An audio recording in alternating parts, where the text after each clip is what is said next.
Hey guys, it's Luke Johnson, CJ Eller, and we kind of had to make do tonight. We weren't anticipating talking about what we're going to talk about. We had some schedule rearrangements, and it seemed kind of fitting. I had a copy of some basic selections of Kafka on my bookcase, and we're experiencing torrential downpours and flash flooding right now. So it only makes sense to choose the very short story of Kafka's called Poseidon. I hadn't read it before. CJ had some familiarity with it. It's like 2 paragraphs long, but there seemed to be a lot of ideas in it. I had a little bit of a chance to skim the Cambridge Companion to Kafka, which seems like, all the Cambridge Companion stuff is really great for philosophy and literature and everything else. So there's some ideas that also are synthesized from that with our own discussion, but I don't know, man. I don't know a lot about Kafka's literary writing, so I'm going to just kind of go with it. I think maybe what we should try to do is set the stage and tell people about this story. Yeah. I took some notes when we were reading it aloud to one another. I took some notes, and I can, or we can take turns, sure. or you can give your take on it, and I can add in. Yeah, and then let's just imply that it'd be great if the people watching or listening could read this story. It's only about 2 paragraphs long. You can find it online. I guarantee you'll find a PDF of some sort, or at least some website has to have it up. And it's almost like reading a short blog post, honestly. Yes. And that's one of the fascinating things about Kafka is that he does do short stories, but then he also does these, like you said, paragraph or 2, just 1 paragraph, almost as if they're jokes or little one-off things, as if you and I are talking and you tell me about a story.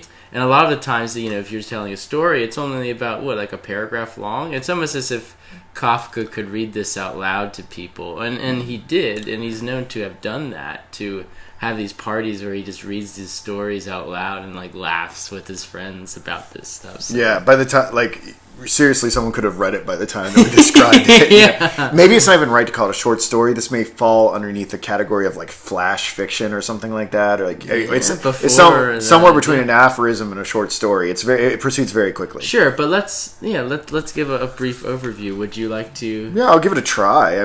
Truthfully, my summation of it is of just really a less sort of articulate rendering of what Kafka wrote. Of what he actually said. So essentially. The narrator, Kafka, whoever it is, gives us this rendering of what it's really like to be Poseidon. Yeah, the god of the sea. Right. And it's interesting to know, I did a little bit of background research because I don't know anything about mythology or anything like that. So I'm really just a step or 2 ahead of you all on this. I'm trying to understand who's what and what can mean this or that. But Poseidon, from what I was able to glean from the story and the cursory glance of the mythology, he was assigned his post. And he was assigned his post from the beginning of time, from, I guess, the godhead of this hierarchy at that time, which was Jupiter. Or Zeus. Yeah. Or Zeus. I guess Jupiter and Zeus are interchangeable. Jove. And from what I can tell, it looks like Jupiter was Poseidon's brother. So that may add a layer to our discussion of this particular piece of fiction. So, anywho, you think about Poseidon, you think about... I never really thought about Poseidon before. I think of Poseidon... Was he in The Little Mermaid? Was he Ariel's father? Maybe. I believe.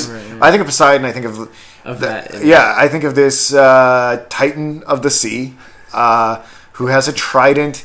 Maybe he rides around on dolphins. Maybe he has powers over sea animals. That's all. I never really thought about Poseidon. But what do we get? What's the picture of Poseidon that we get in this? And that's where the humor comes in. Is Kafka paints Poseidon as an intern or as somebody doing paperwork.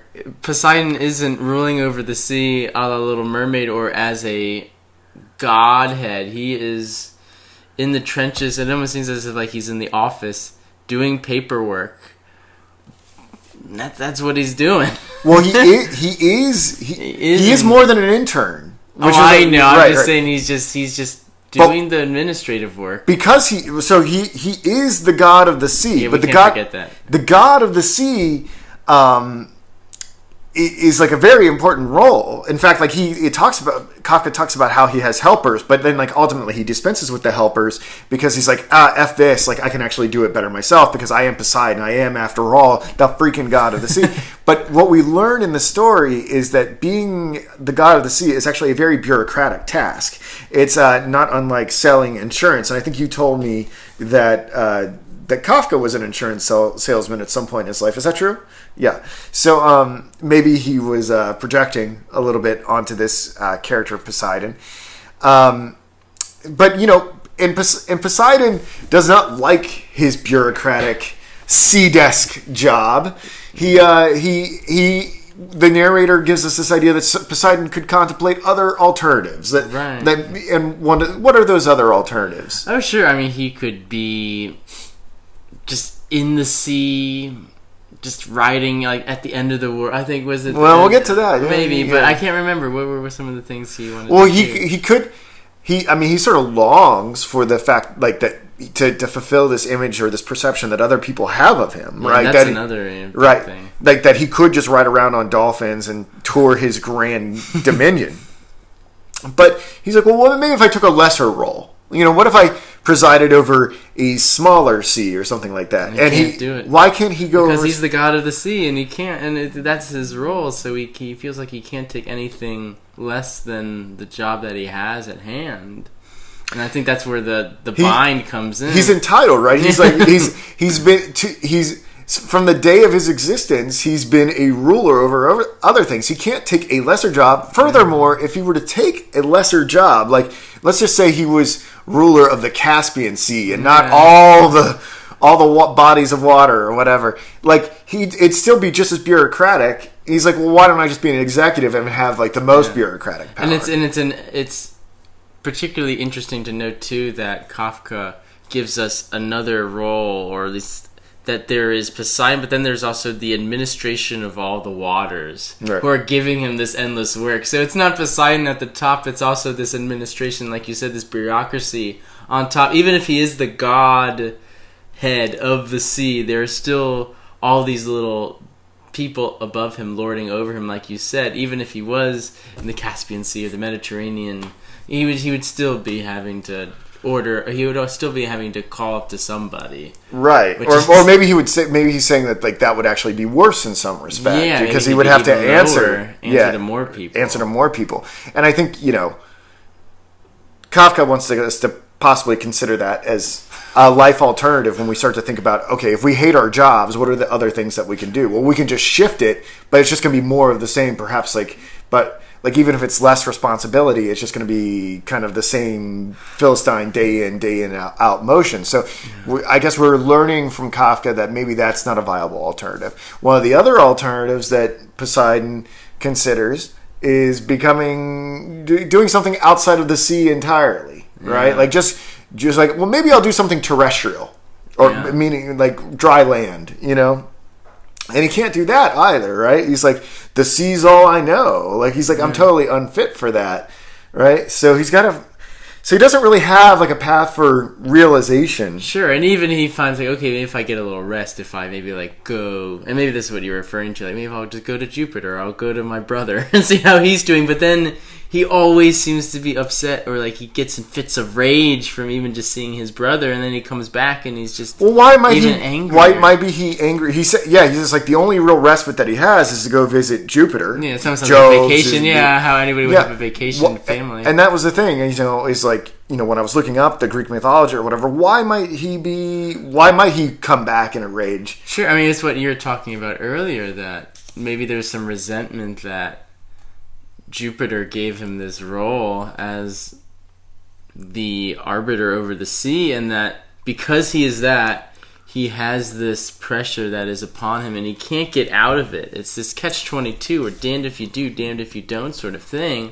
and he can't fight his way out of it, and the only thing he can do is what he's doing now. And just to have that, I mean, that's just a lot of resentment just built up, and I can imagine that comes out from even just seeing the person that gave you that job, who is maybe in the high horse up in Mount Olympus, and But then again, maybe we don't even know if Jupiter has his own little bureaucracy that he has to deal with as well. But it almost implies that Jupiter is the head of this bureaucracy, and perhaps that Poseidon is just one of those other underlings that.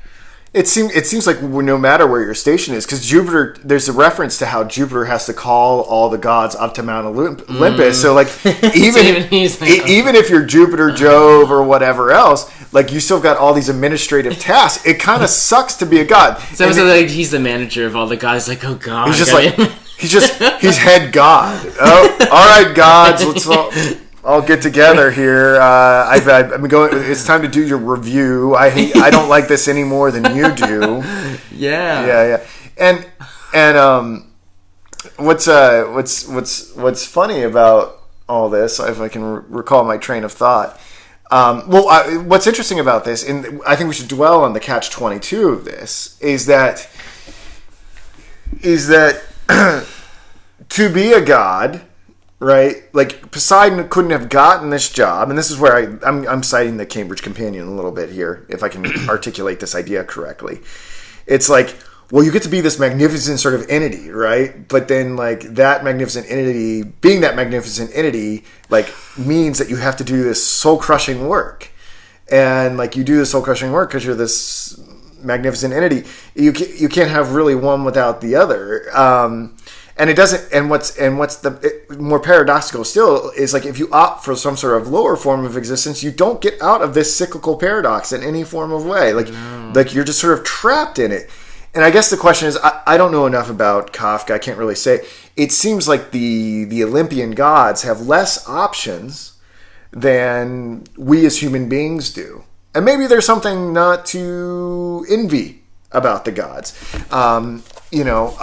And we have to ask ourselves, well, what is it about humans and what they can do that the gods cannot do? Mm-hmm. The gods are assigned, they're consigned. I guess there might be some more freedom with what humans can do. They can break out of that catch-22 and realize in some way. I guess we did a little bit of background research right before we got on air here. When we prepare the products for Noetic, we tend to have like a lot of prep work done, and we do a lot of planning and thinking out in advance. We didn't have a lot of time for this, but I think something that I read that was mirroring Kafka's life at this particular time is that he was given the assignment of looking over an asbestos factory, and he hated that duty because it took him away from his writing, so much so that he almost thought it was only for like a 2-week stint. In his journals or whatever, he contemplated killing himself. And there's something, at least Kafka, it seems like, saw something self-realizing about the writing that he was doing. There was something very essential and very meaningful about the work that he was doing, in contradistinction to, say, the work that Poseidon does. Of all the figures and numbers and everything like that. Mm-hmm. Before we talk more about Kafka, I wanted to share a passage because we haven't told the full story totally yet. Because what's interesting is that Poseidon does say, well, when the world ends. When the world finally ends, which I didn't know that there was an end of the world sort of study or view in Greek mythology. I have to go check that out. He's like, maybe when the world ends, or like right before it, I'll put the paperwork down and I'll finally go around and see my dominion. He says this, and he says he was in the habit of saying that what he was waiting for was the fall of the world. Then probably a quiet moment would yet be granted in which, just before the end and after having check the last row of figures, he would be able to make a quick little tour. And that, I guess that was his only real comforting thought. And the way that the whole story ends is that Poseidon, this magnificently powerful being, is just totally depressed and bored, and he just kind of throws down his trident and like kind of gives up, and there's like a seagull kind of circling around his head that's like, oh my god, what's Poseidon doing out here on the coast? And I'm like circling over the god of the sea. Poseidon seems to suffer some sort of depression or ennui about his tense state, where he can never really break out of the determined status that he has as the result of his being, and how his being dictates his role within the world. And I wonder if that end of the world thing sounds a lot like maybe thoughts that we have about retirement or anything like that, where we have this soul-crushing job and we say, oh, well, I want to wait till the end of my life. I'll finally begin. And I will finally be able to do the things I wanted to. I'll finally be able to ride my jet ski. Like, a la Poseidon or something like that. I'll finally be able to write that novel that I really wanted to do. I'm going to get an RV and go across the country. Yeah, I'm going to go to the Grand Canyon. But then it's almost like maybe you're just so exhausted. I mean, who even knows if once we got to the end of the world, Poseidon would have just been like, fuck it, I'm just going to throw my Triton down and just let the end of the world happen because he's so drained by this work. Would he have done that? Yeah, I don't know. Who even knows? Yeah. But I like that because it kind of mirrors, I think, thoughts that we have. I think everybody has, of a sense where it's like you do this work or you do this strenuous activity, and then you say that at the end there will be some kind of respite. I mean, we called it the golden years. I think maybe for some reason besides that as well, is that, well, those are going to be the times that we can just relax and retirement. We are going to retire and everything will be okay, and I won't have to take a job. I'll just be able to do the stuff that I want to do, and it'll be okay. So what do you think Kafka is calling us to do? Is Kafka want us to see the absurdity of thinking of ourselves as Poseidons, and is this call to arms, or really a call to disarm? Yeah, or do you think that Kafka is just nearly illustrating bureaucracy as it is? Because I mean, could there be a difference between a writer telling you what to do and maybe a writer telling you what it is, and maybe it's our decision to figure out what to do with it? What do you mean? Say that one more time. I don't know. Because maybe this story is more just telling us what it is. Like what? Maybe he's not asking. Maybe it's not a call to arms. Maybe he's just showing us the tension of the world as it is. That, you know, even gods do paperwork. You know, like we're even like the god of the sea cannot escape a 9 to 5. That's what to me is so funny about it. It's just like even the most powerful, omnipotent, omniscient beings, it cannot escape bureaucracy, cannot escape what us humans are so used to. Yeah, I guess the question is like, I mean, must we be so fatalistic about it? Yeah. Like, you know, maybe he's just describing, but I think it's worth meditating upon, like, you know, are our options as limited as Poseidon's? Like, can we find meaningful work? Like, for instance, like making all these educational materials for Noetic, like I find incredibly vitalizing and life fulfilling and stuff like that. But there's definitely like bureaucratic elements to it and there's like kind of a reason why no one has made like stuff like this before, because like running a website involves like a lot of facts and figures, and there's lots of legal things that I have to deal with, and there's like copyright and blah blah blah blah blah, man. Like, but the work is so engaging that I'm willing to fight through the bureaucratic aspects of it. And right? Look at Kafka too. He had to fight through whatever bureaucracies he had to, whether it was running an asbestos factory for 2 weeks and being an insurance salesman and having to be entrenched in that world, and he was able through his own writing to comment on that and to create something that has lasted. I mean, we're still talking about him, right? I mean, that's we almost weren't, right? When that was the interesting thing that you were telling me, is that he didn't really want these published. Yeah, he only had a couple works published that, I mean, are still, you know, we still know them today. What were the ones, do you know? I can't recall. I think Metamorphosis was one of them, which is, you know, the pinnacle. Granted, like, it's a kind of, you know, really negative, I feel like I read depressing story. The Castle at some point. Castle, I don't think that was a lot of the bigger novels or bigger stories are like unfinished. Ah, I think some of them are. I think the trial was. So from what we understand, these shorter ones that we're telling you about were, I don't know if it's was he still alive when they were published, or he passed away? But he informed his literary agent that he didn't want them published. Yeah, or a lot of the manuscripts that he had, he said just burn them. Yeah, and then the literary agents, he said, no, I'm not going to burn them. I'm just going to. Yeah. And again, that was that's another moral dilemma of just like, okay. Well, thankfully for us, we have them. Thankfully he didn't obey his wishes. Yeah, because it's a cool little story.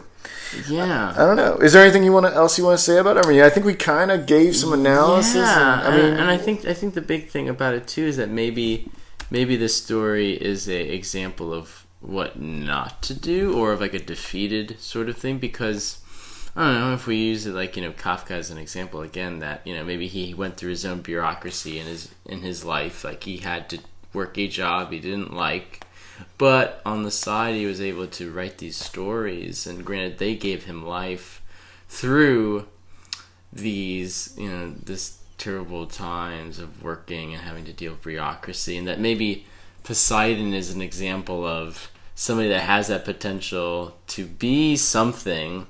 He's the god of the sea, after all, but he's so bogged down that he can't fulfill his potential, even though we can't. Yeah, and that goes back to the catch-22 again, where it's like, this is his job, but in a sense it's not his job, but it is his job. He could be doing other stuff that would be his job as the god of the sea, but he can't. Well, it's interesting to think. It's interesting to think about the things that he wants to do. Yeah, right. Like it's Kafka. When we talked about how like there's this parallel story going on within his life, he wants to engage in what a meaningful activity is of writing, right? And like supposedly there's something like there's self-discovery involved in writing, just as there is in teaching, talking about books, and it's hopefully what we're trying to launch here at Noetic, that people do that. But what Poseidon wants to do is he just kind of wants to like joyride. He kind of just wants to like tour around and like look at his amazing dominion. He's kind of like a passive tourist. Like that's the most you can sort of really hope for. Mm-hmm. He's not really acting upon the world in any way, and maybe that's a problem with Poseidon. Yeah, or maybe if we take it as an analogy that he is the god of the sea, and now he's just maybe touring. His works is almost in a sense of writing stories where it's like maybe he has all this stuff in his head, but then he has to tour it to gain dominion over it in some way, as like a writer has like ideas in his head, and he can't really visit those ideas because he's just locked down doing something else. But in order to to get those ideas onto paper, he has to go exert dominion over them, as Poseidon has to exert dominion over the sea. Because that's another part of the story that we have to emphasize as well, is that he doesn't really know much of the sea. He's just in one place. Yeah. It's just so sad. It's just like, what's interesting too, maybe something to think about, is that maybe these facts and figures that Poseidon is pushing around, maybe that is his writing. Because what happens if Poseidon were to leave his post and not to push these facts and figures? What would happen to the sea? Would it like dry up? Would it evaporate? Would it disappear? A certain dignity to even that work. So maybe Kafka is saying something about his own condition with writing, like. Maybe Kafka wants to stop writing and get out from his writing and tour his writing and reflect on his writing. Like I know, like with the products that we make here at Noetic, like I don't even have time to go back. I won't even listen to this. Yeah. Like it's just go, right? And like I've thought to myself, maybe when I'm like 85 years old, like I'll look back on like some of the lessons we taught, or some of the music that I made or we made or whatever else, and I'll take some sort of joy in it. Maybe Kafka saw himself as a bit of a Poseidon figure in that respect, where like the words were figures that he was pushing around, and he never got to examine the grand ocean of his thought. Or even that being an insurance salesman has some sort of dignity as well, because you are giving somebody, a cushion in some respect, that, like you said, even if you are the god of the sea, you are exerting control over the sea, and giving the fish and the people that ride on the ocean and the people that live in towns by the ocean, you're giving them protection or not, or you're controlling that and giving, and maybe there is some dignity to that paperwork, as maybe there was for Kafka with doing insurance and selling insurance and doing all of that. So maybe there is a dignity to the bureaucracy. Maybe that's something else that I didn't really think about, but I don't know. You could go to a lot of, there's probably a multiple different sort of interpretations. And what's really cool about what we're trying to create here is that we're going to give people an opportunity to enhance our very preliminary analysis of this, Mm-hmm. And I think it'd be cool. Like, I actually think we should get you a copy of this. Maybe I'll order you a copy of this, and maybe every once in a while, like, maybe we can do, like, quick fire. Yeah, just, like, do a quick fire one. And I actually enjoy this. And what's really cool about it, I mean, is, and maybe to even stretch what kind of, like, I know we're saying, like, short story or, like, flash fiction or something, but this is almost like a fable, too, in some respect, where, at least, when I think of fable or a parable or something, I think of, like, there's just so many different interpretations of what could happen that we get this thing, and then it's just like, okay, but, like, why was Poseidon like that? Oh, he was like this. Oh, he was like that. Maybe he wanted to be more than that, or maybe he didn't. And there's all these different interpretations, but I think Kafka paints this messy, this is just the world we live in. It's sort of messy where even the gods go through the bureaucracy that we do, or maybe it's just an analogy to the bureaucracy that we deal with, and to paint it in the picture of, again, imagining a god having to sit at a desk and do paperwork. It is quite comedic, but I think it gets at, like you said, the catch-22 that maybe we all have to live through in some respect and confront ourselves, which I think is why Kafka is important to us, and is that he deals with the modern condition in a way that makes us see it for what it is, and then have to encounter it in some way. And sometimes he does it very, very humorously, as he does in this. So that's good, man. Yeah. Well, we got this from the basic Kafka. So if you guys want to pick up the basic Kafka, you can follow along, check in with us every once in a while as we do that. Yeah, man, I think it was a nice little discussion. I like these. Let's do some more. All right, guys. We'll have this up and posted on the Noetic app very soon. Bye.